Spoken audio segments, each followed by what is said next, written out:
dong sa akong unang nga episode sa Alat mo pre, basta hila. Kabalatan nga mga chismosa, bisan asa na Biskan wa kay ginabuhat na utan, ilahadyo kang bugnaan.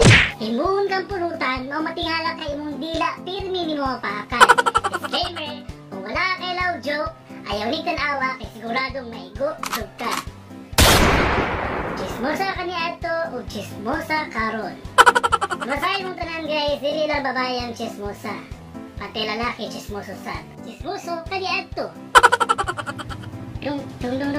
Alaga dong. Kailan ka ng kuandong? Kailan ka ng asawa ni Joshua? Joshua ba na? O si Joshua lagi? Sinaw nga na bayanan ng urag isda na siya pagyagaba na sa ako si Pidisa. Tama. Grabe bayana dong. Gilibak ko sa ako ang barkada. Gina pa naman kong baboy ako nga na ibang. Problema niya sa kuha, wala siya nalalamin, wala siya kabado ko sa itsura niya.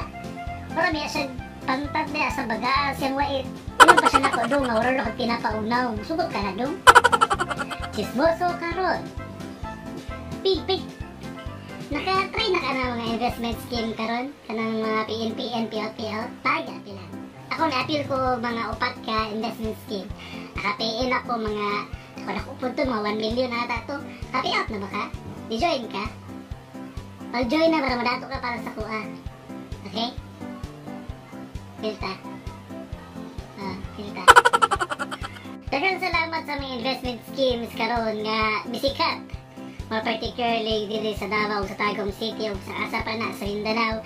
Daghang salamat kaya nabawasan ang mga chismosa, malibakira o kimagtayo. Kung busy na sila sa pagbulat sa ilang mga payout. Pero may nautimanan, mga higala, paalam ko pre, basta hela.